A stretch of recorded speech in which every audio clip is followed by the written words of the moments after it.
Good morning welcome back to the channel. I hope তোমরা খুব ভালো আছো, সুস্থ আছো, স্বাভাবিক আছো। আমিও খুব ভালো আছি। তো আগে লাস্ট ব্লগে বলেছিলাম যে আমার একটু জ্বর সর্দি মতো হয়েছে, তো ওটা সব ঠিক হয়ে গেছে। তো গলাটা একটু ধরে আছে, এছাড়া আর কোনো রকম কোনো প্রবলেম আমার হচ্ছে না। তো সেই জন্য তোমাদের সামনে চলে আসলাম। আজকে হচ্ছে রবিবারের সকাল, এখন বাজছে 11:05। তো অনেকক্ষণ আগে মানে জানো তোমরা উঠি, আমি তখন উঠেছি 5:30 মতো হবে। তো মা গেলেও তো ওনার বাড়িতে মানে মামার বাড়িতে, তো সেখানে আসলে মামার ছেলের আর কি দেখাশোনা হচ্ছে, মানে বিয়ে হবে সেজন্য সে মেয়ে আসবে। তো মামার বাড়িতে মানে সবাই যাচ্ছে আর কি, পেশিরা মামারা সমস্ত সবাই যাচ্ছে ওখানে গিয়ে মেয়েকে দেখা, কারণ মেয়ের বাড়ি অনেকটা দূরে। সেই জন্য মেয়ে তার মা বাবার সাথে সবাই মিলে আসছে, মানে পাত্রী। তো আমাদের যাওয়ার কথা ছিল, তো আজকে যাওয়া হলো না। বাবা যেহেতু হাঁটুতে ব্যথা, যেতে পারবে না, বাবাকে একা রেখে কীভাবে যাবো, আমি থাকবো, সেই জন্য সঞ্জীপুর হয়ে গেল। তো ওই জন্য যাওয়া হয়নি, মাই মাত্র জাস্ট বেরোলো। তো এবার আমার বাকি কাজ চলো। আবার সঞ্জীব মটন নিয়ে এসে সকালবেলা, সেই সমস্ত মটন রান্না করতে হবে। আজকে বললাম যে আজকে বাজারটা নিয়ে এসো না প্লিজ, তুমি কালকে নিয়ে এসো তো অফিস যাওয়ার আগে, নাহলে এত কাজ একদিনে পারবো না। ওকে প্রচুর জামা কাপড় খেঁচেছি, চল কাজ করতে করতে তোমাদের সাথে কথা বলা যাক। আর এই ঘরটা একটু মোটামুটিভাবে গোছানো হচ্ছে, আর এই ঘরে এখন আসবো না। তো ছাদে প্রচুর জামা কাপড় কাচা হয়েছে, আর এখনও পর্যন্ত আমার বিছনাপত্র সব গোছানো হয়নি। তো বিছনাপত্রগুলো গুছিয়ে নিয়ে ওদিকে মাংসটাকে মেখে রেখে দিতে হবে। দেখো লেফটে আমি বলছিলাম যে লেফটে সব তুলে ফেলবো এবার রোদ লাগিয়ে, আর সে সময় সব কভার টভারগুলো সব খুলে ফেলেছি, খুলে আজকে কেচেছি।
বিছনা তুলে চলে আসলাম তো রান্নাঘরে, আর এসে আজকে খুব হাওয়া দিচ্ছে। এসে মাটনগুলোকে ভালো করে বেছে নিয়েছি, কোনো কিছু লোম টোম থাকে এবার ভালো করে ধুয়ে নেবো, গরম জল বসিয়েও দিয়েছি। আর ও 1 কেজির বেশি মাংস নিয়ে এসছে, আমাকে বলছে 1 কেজি নিয়ে এসছি, কিন্তু 1 কেজির বেশি মাংস, এতটা কি করব দেখা যাক। আমরা দুজনে খাবো, বাবা তো মাটন খায় না, আর আজকে মাও নেই, আমি আর সঞ্জীব। তো সঞ্জীব মাটন খেতে খুবই ভালোবাসে, কিন্তু এতটা বেশি পরিমাণ এত ভারী মাংস খাওয়া কখনোই ঠিক না। তো কিছুটা মাংস রেখে দেবো ফ্রিজে, আর কিছুটা করবো। চলো দেখো, এই যে দুটো আমি ডিভাইড করে নিয়েছি, ভাবছি যে কমটা ফ্রিজের মধ্যে রেখে দেবো, আর বেশিটা আজকে করে নেব। তো ফ্রিজে রাখার জন্য বক্স নিয়ে চলে এসেছি। তো মাংসটাকে মাখিয়ে রাখবো, সেজন্য একটু দই নিয়েছি, একটু হলুদ, আর পরিমাণ মতো নিয়েছি নুন, আর হলুদের গুঁড়ো আর জিরে গুঁড়ো ভালো করে দিয়ে মাখিয়ে তো একটুখানি কিছুক্ষণের জন্য রেখে দেবো। দিয়ে আমি আলুটা কাটতে যাব। আর এখানে কিন্তু পেঁয়াজ রসুন আমি কিছু পেস্ট এখনও পর্যন্ত দিইনি। পেঁয়াজ রসুনের পেস্ট আমি ভালো করে কষিয়ে তারপরেই আর কি দিই আর কি, সেই জন্য আমি এইটা দই দিয়ে আর একটু ভিনেগার, গুঁড়ো মশলা দিয়ে যেগুলো বললাম তোমাদেরকে ভালো করে মেখে রেখে দেবো। এই আধ ঘন্টা 1 ঘন্টা যতক্ষণ আমার আলুটা কাটতে সময় লাগবে। ওদিকে মাছের জায়গা বের করে রেখেছি, মাছটা ভাজতে সময় লাগবে, ততক্ষণ অবধি থাক এইরকমভাবে। তো এবার ঢাকা দিয়ে রেখে দেবো। আর এদিকে আমি মাছের বক্সটা বের করে নিয়েছি, তো এখান থেকে আমি 2 পিস মাছ বের করে নেবো। তো 2টো চাকা পিসই নেব মাছের পিসটা। তো বাবা যেহেতু মাটনটা খায় না, মাটনটা ঝোল খাবে, কিন্তু যেহেতু হাই প্রেশার আছে মাটনটা দেওয়া একেবারেই ঠিক না। তো এই 2 পিস আমি মাছ রান্না করব আলু দিয়ে, আর এটা বাকিটা ফ্রিজে রেখে দিই। মাটনের জন্য আমি পেঁয়াজটা কেটে নিয়েছি, তো একটু বড় বড় করেই কেটেছি পেঁয়াজগুলো। আর এখানে বাবা 2 পিস মাছ হবে, আর টমেটো কেটে নিয়েছে, রসুনটা সঞ্জীবকে ছাড়াতে দিয়েছি কারণ আমার হাতে একদম টাইম হচ্ছে না। আর মাছের জন্য একটু আলু কেটে নিয়েছি ছোটো ছোটো করে, মাংসের জন্য আলু বড় বড় করে, আর মাংসটা তো রেখেছো এরকমভাবে, তোমরা তো দেখেছো। তো চলো এবার কড়াইয়ের মধ্যে আমি তেল গরম করতে দিয়ে দিয়েছি, এবার মাছটা ভেজে নিই।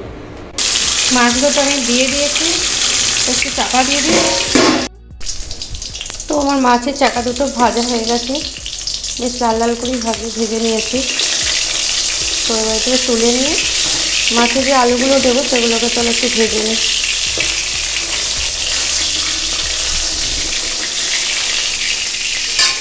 তুলে দিলাম, দিয়ে যে মাছে আলু কেটেছি আলুগুলো একটু ভেজে নিই। মাছের জন্য মশলাটা কষাতে শুরু করে দিয়েছি। তো এখানে পেঁয়াজ, রসুন, আদা, টমেটো পেস্ট তো দিয়ে ভালো করে কষিয়ে নিয়েছি। আর একটু দই ফেটিয়ে রেখেছি, এটা দইটাও দিয়ে দেবো। আর এদিকে 40 মিনিট হয়ে গেছে মাংসটা, তো দেখেছিলে মেখে রেখেছিলাম। তারপর আমি কিছুক্ষণ 40 মিনিট পরে আমি এই পেঁয়াজ, রসুন, টমেটো এই পেস্টটা দিয়ে দেবো, দিয়ে একটু ভালো করে মেখিয়ে আরও কিছুক্ষণ রেখে দেবো। যতক্ষণ রাখবে আর কি ততটাই ভালো হবে, সফট হবে একদম। তো এবার মেখে রেখে দেবো।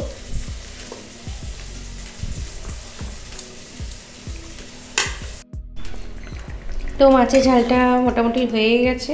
তো এবার শেষে আমি ধনেপাতা ছড়িয়ে দেবো, দিয়ে নামিয়ে নেব।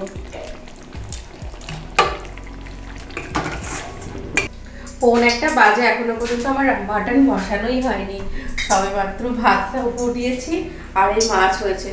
তারপরে আলু যেগুলো সব নিয়ে এসে একটু আনাজ তো নিয়েই এসেছে। আনাজ বলতে আলু, পেঁয়াজ, আদা, রসুন এই সমস্ত, এগুলো সব জায়গা মতো রাখলাম। তারপরে সংসারে একাই কাজ করছি, সেই জন্য একটু দেরিও হয়ে গেল। আর বাসন কোসনগুলো দেখো এইভাবে সব ছড়িয়ে আছে, এরকমভাবে আমি কখনো রাখি না। আমি না সব তালে বলে পাঠিয়ে গেছে। দিকে বাবা স্নান হয়ে গেছে, এক্ষুনি আসলো বলে খেতে, কিন্তু কি খেতে দেবো জানি না এখনো পর্যন্ত। মাটন খায় না, কিন্তু আলু একটু ঝোল একটু দেবো তো, কিন্তু এখনো পর্যন্ত রান্না আমার হয়ে ওঠেনি। ওদিকে ইন্ডাকশানটা পরিষ্কার করা হয়নি, ওই ভাত বসানো হয়েছে। তো কড়াইতে আমি তেল দিয়েছি মাটনের জন্য। চলো দেখো মাটনটা আমি কীভাবে রান্না করছি, জাস্ট অল্প দেখো। আমার চ্যানেলে কিন্তু মাটনের ভিডিও আমি দিয়েছি, আমি কীভাবে দেখো। এর মধ্যে আমি তেল দিয়েছি, বেশ কিছুটা তেল দিয়েছি, কারণ মাটন তেলে ঝালে মশলা না খেলে একদম ভালো লাগে না। তো এর মধ্যে সর্ষের তেল দিয়েছি, খুব ভালোভাবে গরম হয়েছে। এর মধ্যে আমি দিয়ে দেবো 3-4টে চিনির দানা, দিয়ে দিলাম চিনির দানা, জাস্ট এতটুকুনি। এবার চিনিটা যখন কালো হয়ে উঠবে, উপরে যখন ভেসে উঠবে, তখন বুঝবে যে তেলটা পুরোপুরিভাবে হয়ে গেছে। আর এই চিনিটা দেওয়ার জন্য কালারটা কিন্তু খুব ভালো আসবে। ততক্ষণ আমি ওয়েট করি যতক্ষণ না চিনিটা কালো হয়ে উঠছে। দেখো হালকা হালকা চিনিটা কিন্তু কালো হয়ে যাচ্ছে আর গুলেও যাচ্ছে। গুলে গিয়ে একদম সম্পূর্ণ গুলে যাবে না, কিন্তু এই কালো হয়ে উপরের দিকে ভেসে উঠবে। দেখো চিনিটা আমার পুরো কালো হয়ে গেছে এই পর্যন্ত। এরপর আমি দিয়ে দেবো পেঁয়াজ। দেখো চিনিটা আস্তে আস্তে কিন্তু উপর দিকে উঠে আসছে। এবার পেঁয়াজগুলো দিয়ে দিচ্ছি।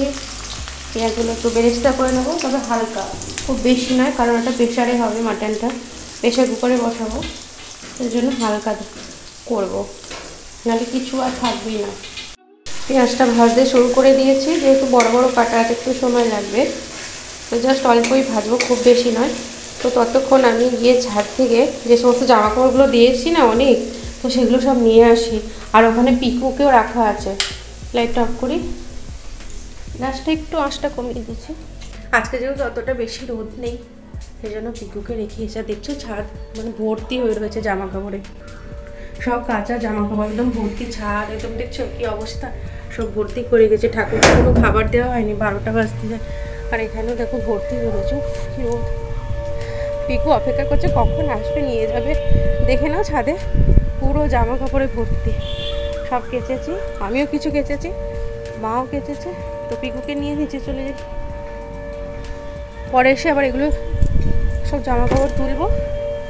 এখন থাক, দেখছো আমার বেরেস্তা নাহলে পুড়ে যাবে।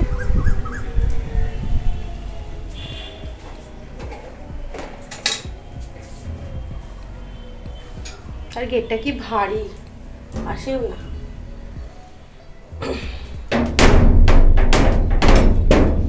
পিকু, পিকু তুমি রোদ পুড়িয়েছো? পিকু খুব কথা বলে।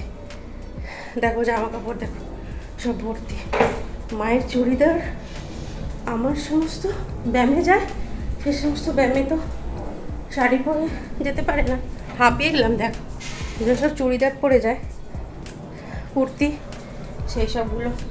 তো পিকো এখানে বসানো থাক, চলো রান্নাঘরে যাই। বেরেস্তা মনে হচ্ছে আমার পুড়ে গিয়ে কালো হয়ে গেছে, পুরো হাঁপিয়ে গেছে। বেরেস্তা না পুড়ে যায়নি, ঠিকই আছে। এবার মাটনটা আমি দিয়ে দেবো। মটনটা আমি দিয়ে দিয়েছি, দিয়ে ভালো করে কষাতে শুরু করে দিয়েছি। আর আমি রসুনটাও দিয়ে দিলাম। রসুন কিছু পেস্ট করেছি, আবার কিছুটা থেতো করে দিয়েছি। তো এইভাবে কষতে থাক মাংসটার দিকে। এপাশে আমি আলুটা ভেজে নিই। মাটনটা আমার খুব ভালো মতো কষানো হয়ে গেছে। আমরা দুজনেই খাবো এতটা মাংস, তো আমি অতটা বেশি খেতে পারি না, যেহেতু ভারী মাংসটা। সঞ্জীবী বেশি খায় আর কি, খেতে ভালোবাসে। আর এখানে আমি গরম জলটা বসিয়ে দিয়েছি। তো এবার আমি এর মধ্যে দিয়ে দেবো। আর আমি এখানে আলুগুলো ভেজে নিয়েছি, আলুগুলো চলো দিয়ে দিই। এখানে আলুগুলো ভেজে নিয়েছি, আলুগুলো দিয়ে দিই। তো আলুগুলো দিয়ে দিয়েছি। এবার চলো এবার প্রেশার কুকারে আমি দিয়ে দিই। বেশ ভালো মতো গরম হয়ে গেছে, এবার ঢাকনাটা আটকে দিই। তো বাবার খাবার রেডি করে নিয়েছি। তো বাবাকে নিচে থাকেন, তো ওনাকে ডেকে আসলাম। তো দেখো শাক দিয়েছি, মাছের ঝাল, আর 2 পিস মতো মাটন দিয়েছি। বাবা একদম মাটন খায় না, তো চলো দিয়ে আসি। আর এখানে একটু আলু সিদ্ধ মাখবো, ব্যাস।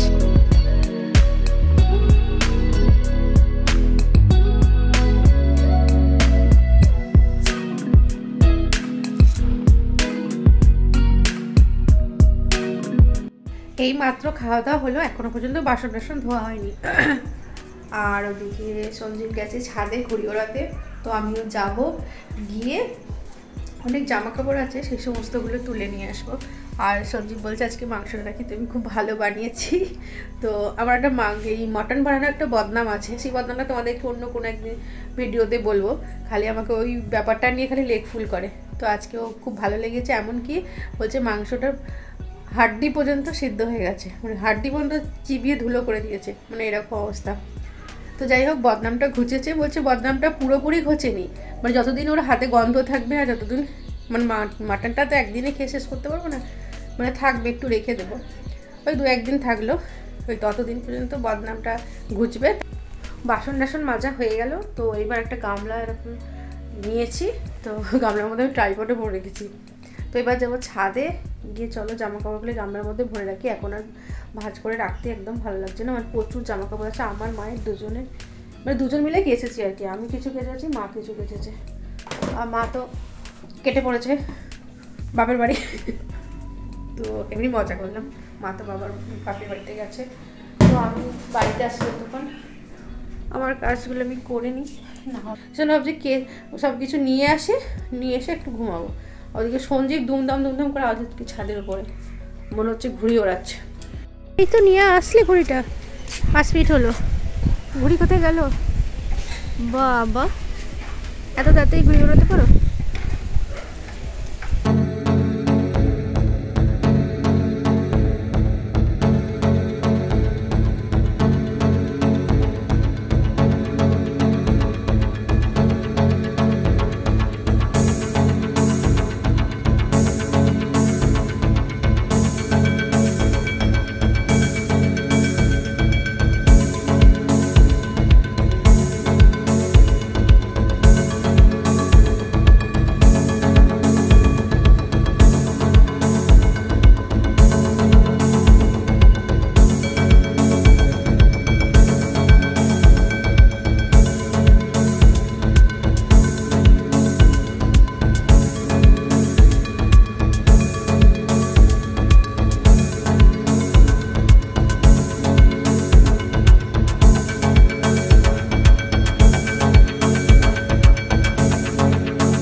জামা কাপড় সব তোলা হয়ে গেল। তো একটা দুটো এখনও ঝুলছে ওদিকে, তো এগুলো নিয়ে চলে যাই, আর ভালো লাগছে না, একটু গিয়ে রেস্ট নিতে হবে। তোমরা আগের ভিডিওতে দেখিয়েছিলে যে আমি কেনাকাটি করতে গিয়েছিলাম, কিছু শপিং করেছি। তো তোমাদেরকে বলেওছিলাম যে আমি পরের ভিডিওতে আমি তোমাদেরকে দেখাবো। তো সেই জন্য আমি কালকে রাত্রিবেলাতে অনেক রাত হয়ে গেছে, তো ভিডিও বানিয়েছি তোমাদের জন্য কি কেনাকাটি করেছি, আবার সমস্ত ব্যাগ থেকে বার করে আবার সেই জন্য আমি ভিডিওটা করেছি তোমাদেরকে দেখাবো বলি। তো চলো তাহলে দেখে না, আমার কথা বলার পরে সেই ভিডিওটা তোমরা দেখতে পারবে।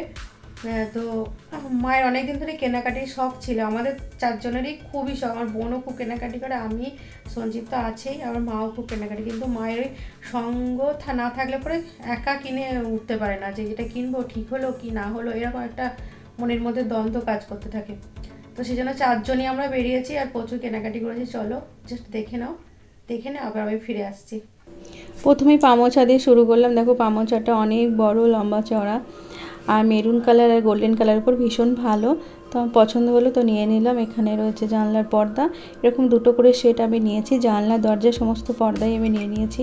আর এগুলো হচ্ছে বালিশের যে উপরে যে টাওয়ালগুলো দেয়, ভীষণ সফট। তো এরকম দুটো দুটো করে কালার 8টা নিয়েছি।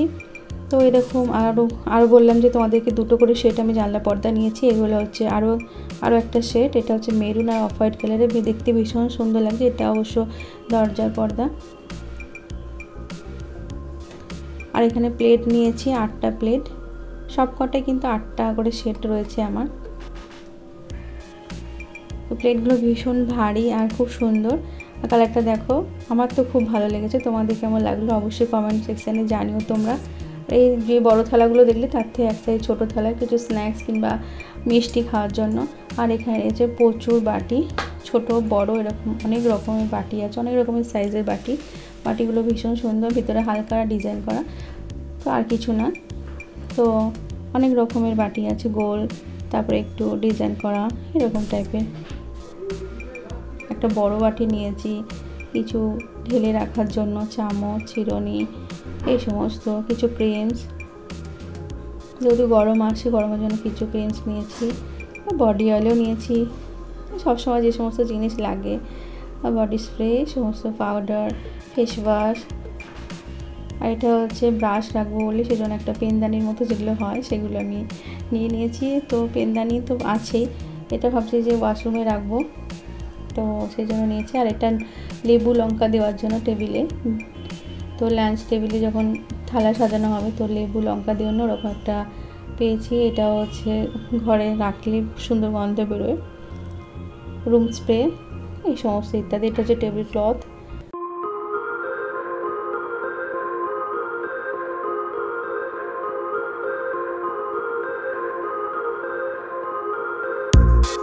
টেবিল ক্লথের কোয়ালিটিটা ভীষণ ভালো, আর সাইডগুলো সব ডিজাইন করা রয়েছে, ভীষণ স্মুথ। কালারটা ভীষণ ভালো লেগেছে আমার,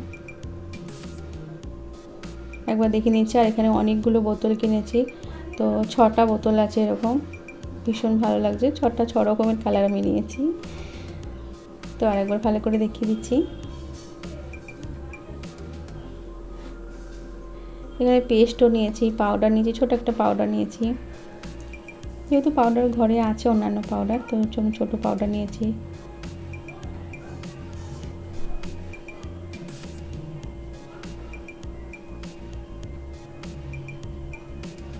এখানে একটা তেল নিয়েছি, এই তেলটা আমার ভীষণ ভালো লাগে, এই গন্ধটা ভীষণ সুন্দর। তো বড় সাইজের নিয়েছি, এটা অবশ্য কাঁচের শিশিটা, সেজন্য একটু সাবধানে রেখেছি, কারণ এত জিনিসের মধ্যে যদি ভেঙে যায় পুরোটাই নষ্ট হয়ে যাবে।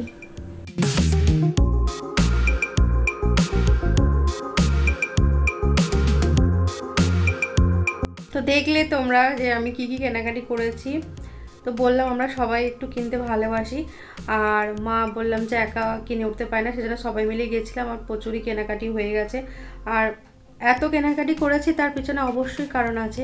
আমরা হচ্ছে 2 বোন, তো আমার তো বিয়ে হয়ে গেছে, শ্বশুরবাড়ি যায় মানে আমার বাড়িতে যায়, তখন ওই কাঁসা বাসনেই সমস্ত কিছু খাওয়া দাওয়া হয়। যেমন জামাই ষষ্ঠীর সময় কাঁসা বাসনগুলোতে বের করে খাওয়া দাওয়া হয়। কিন্তু আমার একটা শখ ছিল যে এরকম ডিনার সেটের মধ্যে খাওয়া দাওয়া, এমনি নর্মাল কিছু খাওয়া দাওয়া করলে এগুলো তো প্লেট বাটি এগুলো তো থাকেই মানুষের, কিন্তু যে জামাই ষষ্ঠী উপলক্ষে যখন এই সমস্ত বিশাল আয়োজন হয় তখন সেই কাঁসা বাটিতেই মানে দেখতে ভালো লাগে। কিন্তু আমার একটা শখ ছিল যে এক বছর কাঁসা বাটিতে কাঁসার জিনিসে দেবো, আর একবার এরকম টাইপের জিনিসগুলোতে ডিনার সেটে আমাদের খাবার দেবে লাঞ্চে। তো সেরকম ইচ্ছা ছিল। তো ওদিকে ওর বোনও আছে, ওরও যখন বিয়ে শাদী হবে তখন আরও বেশি বাসন কোসন লাগবে, সেই জন্য আমি ভাবলাম যে একবারই কিনে নিই চলো। তো সেটা বড় কথা নয়, যখন বেরিয়েছি তার অফার চলছিল, তো চলো কিনবার ইচ্ছা ছিল আমার মায়ের আমার দুজনেরই, অনেক দিন ধরে কিনবার ইচ্ছা ছিল। তো চলো যখন বেরিয়েছি কিনে নিই। আর এই এত বাসন কিনেছি, এটাই হচ্ছে মেন কারণ আমার কেনাকাটি, যে এখন বর্তমানে একা আছি, যখন দুজন হবে তখন অত বাসন, কত কাঁসা বাসন তুই মাজবে, আর কাঁসা বাসন মাজতে প্রচুর টাইম লাগে। আর সে সমস্ত যত্ন করে রাখা, মোছা, পরিষ্কার করা, যে বছরে একবার ইউজ করলো আর বাকি সময় ইউজ করলো না, সেই বাসনে আর 1 বছর বাদে আর তোমরা খেতেই পারবে না, সেই বাসন এমন অবস্থা হয়ে যায়। সেই জন্যই বলছি যে চলো এরকম টাইপের বাটিগুলো কেনো, এরকম টাইপের থালাগুলো কেনো। আর সঞ্জীবী পছন্দ করেছে, যে খাবে সেই পছন্দ করেছে, ব্যাস মিটে গেল। তো এই হচ্ছে মেন টপিক, আর টাইটেলটা দেখে তোমরা বুঝতে পেরেছো আর আমি সেই বিষয়ে আমি কথা বললাম। তো ভিডিওটা আমি এখানে এড করে দিচ্ছি, আবার দেখা হচ্ছে নেক্সট টাইম। তোমরা ভালো থেকো, সুস্থ থেকো, গুরুজনদের প্রণাম জানাও। আর আমার ভিডিও ভালো লাগলে প্লিজ লাইক করো, কমেন্ট করো, সাবস্ক্রাইব করো। তো আবার দেখা হচ্ছে নেক্সট টাইম, ততক্ষণের জন্য তোমরা খুব খুব ভালো থেকো। তো টাটা।